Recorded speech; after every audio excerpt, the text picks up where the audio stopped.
Welcome to the Color Timer podcast. I am your host, Vincent Taylor. This is the podcast where we speak to professionals who work with color. Today, I am speaking to CEO and General Manager Bram Desmet of Flanders Scientific. Flanders make incredible color-accurate monitors for colorists, editors, and the like. I've been wanting to speak to Bram for a very long time, so this should be good. Let's go. Take your seats because the hourglass is about to turn. We are entering the world of the micro podcast.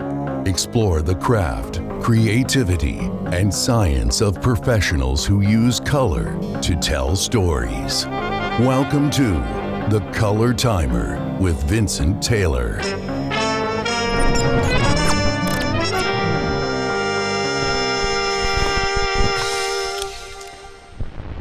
Bram, thank you so much for joining me, man. Absolutely, it's such a pleasure to be here. Oh no, it's great to finally meet you, and let's go. Oh, and I've got my reminder note. There you go. So I'm gonna start the game show. So here we go. Everything's in place. You are the CEO, General Manager at Flanders Scientific, and Yep. most people who are watching this or listening to this kind of know about Flanders. But for those who don't, can you tell me about the company? And I'm really curious to know where the name Flanders Scientific comes from. Yeah, sure. So our kind of focus is really color accurate monitoring for post-production professionals, people in production environments who need color accurate monitors, and broadcast environments, things like that. But that's really it. Like, we cater to a really niche market. And as for the name, so all the founders of the company, myself included, were born in the Flanders region of Belgium. I've been here in the U.S. since I was 4 years old. But it's kind of in homage to the homeland that we name it nice. Flanders. And there's actually a super long, funny story behind it. Don't have time for it on this podcast, but if anybody ever wants to hear the whole tale behind the Flanders Scientific name, come on. Can you give us the Reader's Digest? I want to hear it. Have we got time? Is it really long? I'll try to give you the short version. Right. So my dad was an old Barco guy. That's how we ended up in the U.S. So he was one of the first 3 employees for Barco's CRT division in the U.S. And when we were living in New Hampshire, when I was a little kid, him and some of his Barco colleagues decided that they were going to have a side project where they made a motion detecting Christmas ornament that when you walked by it would start playing jingle bells, and they were going to call the product the Jingle Ball. And the working name of the company, if they were going to start it and leave Barco, was Flanders, because they were all from the region, and Yep. Scientific, just because it sounded cool. And one day their boss came in and said, "Hey, you have to decide if you're going to do this jingle ball crap or if you're going to actually keep working at Barco." So they gave up on it. But the joke in the household growing up was always, "Hey, if we ever start like a family business or anything, we're going to call it Flanders Scientific. And one of these days, we're going to re-release the jingle ball." It was way ahead of its time. Would have been way too expensive. But yeah, anyway, that's kind of the short version of it. I am so glad. That's awesome. I'm so glad you told that story. I was I was trying to do my due diligence and do a little bit of research, and I went, this man has been interviewed a lot, and I went, well, yeah, and for good reason. But I'm curious, and the answer can be no, but is there a question you wish that one of those people would have asked you, or something that you would have liked to have been asked about? Yeah, so kind of on a geeky level, I probably would have wanted someone to ask me what my favorite class in college was, which was actually symbolic logic of all things. So, but yeah, that's the one thing no one's asked me. That's a subject? Again, with the risk of going overtime, what the heck is symbolic logic? What is that? So I was in a philosophy program. That was what I went to school for, and symbolic logic, because I want to take as few math classes as possible. Symbolic logic counted as a math credit for philosophy students, so I took that instead. And essentially, it's like you through, as the name implies, symbols, you break down arguments, and you essentially kind of sketch out argument, and you can tell whether an argument is valid just from, kind of this if then type scenario and premises, Yeah, right? right. So you can say, hey, even if all these premises are true, does the argument even make sense? And I loved it because it's like the gateway drug to like computer programming and that sort of logic, because it's Drug. very much the same sort of stuff. So it was cool because while I was in that philosophy program, I was always kind of a tech geek. I mean, growing up with a dad who worked for Barco and being into electronics and computers and those sorts of things, like I always kind of secretly had a passion for that stuff. So this kind of play to that was still kind of playing into my philosophy degree. So that's why I loved it. That is so cool. That is so cool. And now you mentioned philosophy, and I saw Yep. that you studied philosophy. So Yeah. I'm really curious what drew you to philosophy, number Yeah. one, and I'm interested as to how that bleeds into what you do now, because I'm sure it does.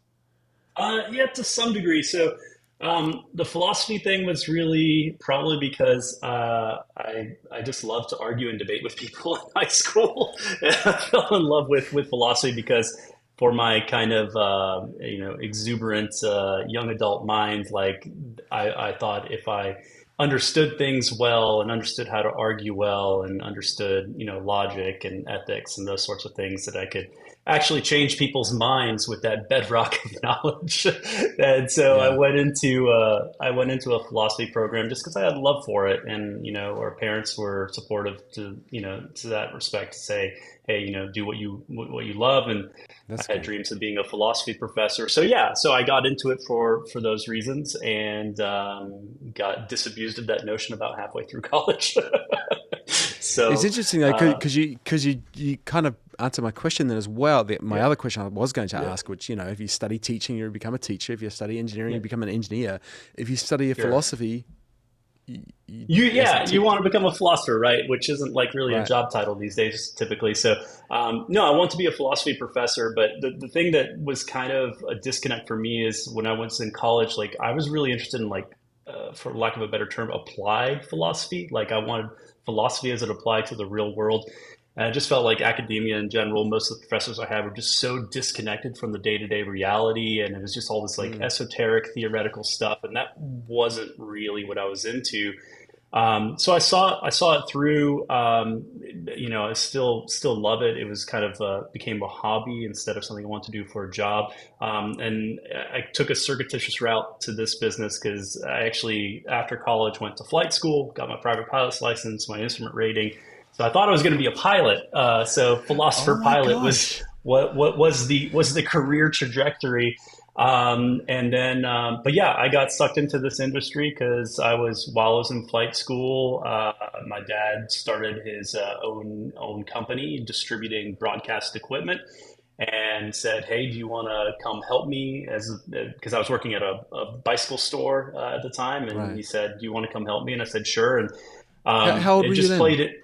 That was in my early 20s. Okay. That I started doing that. So I was in flight school probably when I was 22, 23 years old, Uh and huh. then started working for him part time, helping him with the website and that sort of stuff. And I mean, the thing is, I've always been kind of techie and into that tech stuff, and it just sucked me Yeah. in. I mean, my first demo way before Flanders and any of that was I joined my dad when I was probably 14 years old or so at the time, when Home and Garden Television was starting up. And I went with him on that business trip and had lunch with the guys who were starting Home and Garden Television. So even at 14 years old, like I was kind of exposed to this stuff. I was Yeah. aware of display technology. So, and then I just got sucked in. I mean, it became a passion. I learned on the job. And yeah, I don't know. I mean, philosophy is kind of, the symbolic logic stuff, especially, like it plays into this industry to some degree. Mm. I do like to look at things from a scientific or logical sort of way, so maybe philosophy plays into that. But yeah, it's a circuitous route, but I love the business and became a total display geek. Yeah. What was the impetus? And it sounds like it was a bunch of things, but where did you get the audacity to go? I'm going to start doing my own stuff. I'm going to start. Was it because the monitors that were out there were not meeting your level of expectation? What kind of drew you into that, Yeah. or pushed you Yeah. into that? I mean, like most good business moments, it was kind of a sink or swim moment for us, actually. So our company in the early days was a distribution company. So we sold various Right. brands of other monitors, and then one of those distribution deals basically fell apart. It was what most of our business was, and we said, "Look, we want to find a joint venture partner." We found a good joint venture partner, and we kind of worked together to develop a new product, bring it to market, and do something that we were a lot closer to, had a lot more of a personal stake in.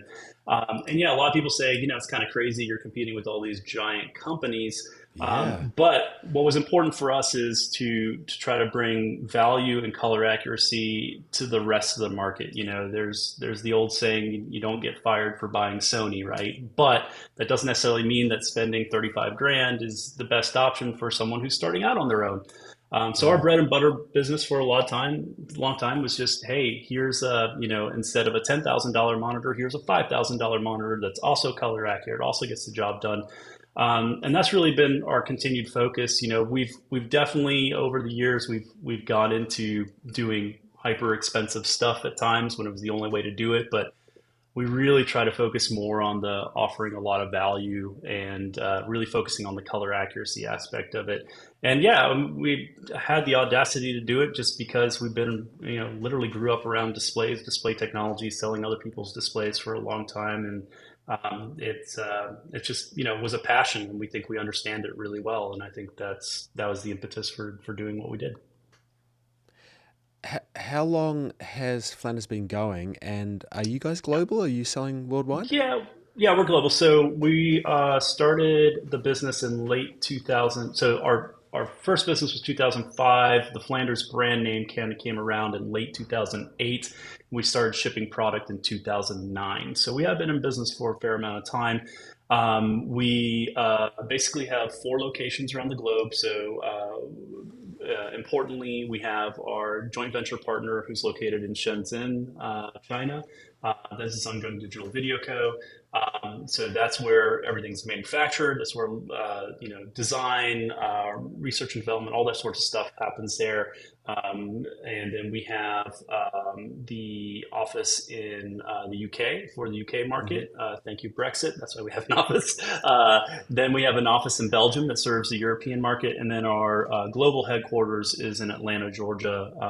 But yeah, we service all markets. US, UK, Europe are definitely our biggest markets, but we sell to customers in New Zealand and Australia and Singapore, and our partners in China sell a lot of displays in mainland China as well. So we are about as global as a monitor company gets these days, but we're also Yeah. not a juggernaut like some of the big brands that also do cameras and switchers and all these other things. Yeah. But before we started the recording, I said to you that many years ago, like a decade ago, when I was in Australia and I was setting up as a Sure. freelancer, I was looking at Flanders, and at that stage there wasn't any in Australia, at least as far as I Yeah. know. And I was at that stage, I was going, oh, I don't know, it's a long way away, and how will I get the support? So Sure. how does that work now for if someone's in another part of the world and they need support? Yeah, so we have some really good partners. So part of the impetus for like opening an office in Europe and in the UK was to offer more support in markets where we do a lot of volume. In markets like Australia, we have good local partners that help us a lot. So we particularly work with Mojo in Australia, and they do a great Oh, job for us. And Stuart really knows what he's doing over there. So that's how we kind of tackle that. It's also become a lot easier to ship things globally. yeah. It honestly doesn't cost that much more to ship a monitor to Sydney compared to shipping an express service from Atlanta to LA. It's kind of crazy how small the world's gotten in a sense. So, It is, isn't it? Yeah. yeah, I looking at the website, there's a lot of monitors that you yeah, guys sell. yeah. What, this is potentially a dumb question, but why are there so many? That's part one of the question. Why are there so many? And then who are your customers? Are they colorists, editors? Who's buying them? Yeah. So DITs for production environments are our biggest customers. Then for post, it's editors and colorists, and then Hmm. broadcast, engineers who are buying our stuff. And yeah, we sell different monitors to kind of meet different needs. Sometimes people just need a basic monitor for editorial, and they just need something color accurate. They don't need it to have tons of wow factor. It just needs to be right. And so we Yep. make basic HD monitors for that. And then for people who need HDR mastering, we offer 2000 nit capable quantum dot OLEDs, right? So we try to offer a spectrum to meet different needs at different budgets. Not everybody needs a $20,000 monitor. That's kind of been the whole premise of our business from day one. So Yeah. we try to offer all different options. Obviously, the color accuracy keeps coming up in our conversation. Yeah. I know this is going to seem obvious to so many people, but why is that so important? Well, so I always say, people a lot of times say, hey, it doesn't matter because TVs are all over the place at home. But the reason it matters is because you want to be at the same neutral starting position as everybody else, right? Because yes, grandma's TV may be really green compared to a normal reference monitor or whatever. But if your content is way more red because you've been compensating on an incorrect monitor, that will still be noticeable even by just the general user and general observer. So we all want to start at the same neutral position because you don't want your content to be the outlier for the wrong reasons because you've graded it on an inaccurate display. That makes total sense. Calibration, the world of calibration. We get this beautiful Flanders Scientific monitor that we adore, and I've got many mates who have them who just love them. How do we maintain that so we know that it remains color accurate? Yeah, so we spent a lot of time on that. So the main thing is that we do work with applications like CalMan and ColorSpace if people want to use those. But over the last 2 years, especially, we spent a ton of time on something called Gaia Color AutoCal. It allows you to plug a probe directly into the monitor. It does a volumetric profile of the monitor in its uncalibrated state. It saves that to the display, and then any selections you make from the menu, gamut, EOTF, color temperature, it calculates lookup tables on the fly to target that space and get you there accurately. And the whole idea is you don't have to break out a computer. You don't have to be an expert. The only thing you need to do is be able to point the probe and set it up to match the crosshair we put on screen for you. We take care of everything else. So that's been a huge project for us, but we thought it was really important because if you want people to calibrate and keep their monitors calibrated, you have to make it easy. And that's Yeah. been kind of the passion of ours for the last 2 years working on that project and getting our AutoCal system out there to more users. And the probe that you're talking about, is that a particular type of probe or? So we integrate with a ton of different probes. It depends a bit on the monitor. Some monitors need probes that can measure a lot brighter, and some probes can't get up to those levels. Some monitors also have really good dark levels, and you want something that can measure dark really well. So it depends. Compatibility depends. But to give you an idea, the basic probes that work with this start at just $280. So for $280, you Wow. can get a probe that works with the majority of the monitors. And then we support everything up to, we have integration with a $16,000 Spectro if you own one of those from CRI, CR300, you can plug that in. So there's a wide range of probes. Our favorite is the CR100. It's a $5,500 probe. But again, $280 option works really well. We have probably more of those out there than any other of the probes for this AutoCal process. I think people who watch or listen to this podcast always go, Vincent, why does he even bother with the sand timer? Because it always goes over time, and the sand timer's finished. But I know, and it kind of gets to the end. I go, can I squeeze one more in? But I've got two more questions. If you don't mind, Yeah. I want to just throw at you. Go ahead. Okay. So you guys have another product called BoxIO. What is that? Sure. So BoxIO is a color management device. Essentially, it's a LUT box, but it's a really powerful LUT box that allows you to do real-time LUT updates. So people sometimes will use them in post environments, but more often than not, they're used by DIT. So we have thousands of these out in the market. And what happens is people use this on a DIT cart with an application like Pomfort's Live Grade. And basically what it is for establishing looks on set. And so you don't use an IO card, but rather the camera feed goes directly into this box and then back out the box. And you're using this to do basic, CDL controls, different LUT manipulations. And every control adjustment you make is a new LUT that's sent to this LUT device. And then once you get a kind of previs that everybody's happy with, you save that LUT. That LUT gets sent off to post as a starting point for, hey, this is what the director intended the content to look like. So this device enables that. It's probably one of the most popular LUT boxes used by DITs. It is very much a niche product, even more so than monitors are. But it's powerful and kind of the de facto standard standard in our industry for LUT boxes. So we took our expertise from the monitor side and basically put that in a box Yeah. without a screen. Yeah, that's cool. All right, last one I'll just throw at you, which is Sure.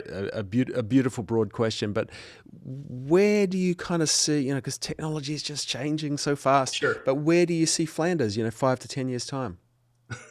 So I'm still relatively young, I guess. So I'm hoping to just basically keep doing kind of what we've been doing. And I think the two things that I always try to be mindful of is that what we've seen as competitors kind of come and go in our industry over the years, and there's one or two mistakes that happen, right? They either fail to adapt, or they try to shoot for the stars and overdo it and spend too much money on crazy science experiment projects where they forget that at the end of the day they still have to sell something and make something that's interesting to the market at a reasonable price. Yeah. So we're going to continue to try to do color accurate displays that cater specifically to our market and try to ride that kind of balance of cost versus performance to get the majority of the market the thing that they need. So we're not necessarily always going to have the most expensive monitor on the market. We're also not going to be the least expensive monitor on the market. We really try to cover that middle ground that does the job for a majority of people. So our continued focus is just keep doing that, keep doing a good job of that, keep supporting our customers. And I don't really have any grandiose plans beyond that. I'm quite happy doing what I'm doing and talking to the people that I'm talking to, and just keep chugging along doing what we've always been doing. You don't want to develop a little Christmas ornament or? I mean, that's the retirement plan, right? So when I need to retire, we'll bring the jingle ball dust back off those out. plans. Yeah. Bram, it's a delight. It's great to finally speak to you, and thank you so much for being on the podcast. Absolute pleasure, Vincent. Thank you so much. Cheers, mate. Bram, thank you so much for being on the Color Timer podcast. I really appreciate it. Great to finally meet you and chat to you. I don't know, man. I think you should really develop the Christmas ornament idea. I think it'll go far. It'll sell. Thank you, everybody, for listening, watching. Like, subscribe, do all that kind of stuff, because I know I keep saying that, but it does really, really help. Keep the comments coming. Thank you to my executive producer, MixingLight.com. If you don't know what they do, check them out, MixingLight.com, everything color. Chances are you're watching this on their website, so you already know, but look, a great asset, really worth checking out. And that's it. I'll see you next time. Thanks a lot. The Color Timer, a micro podcast experience.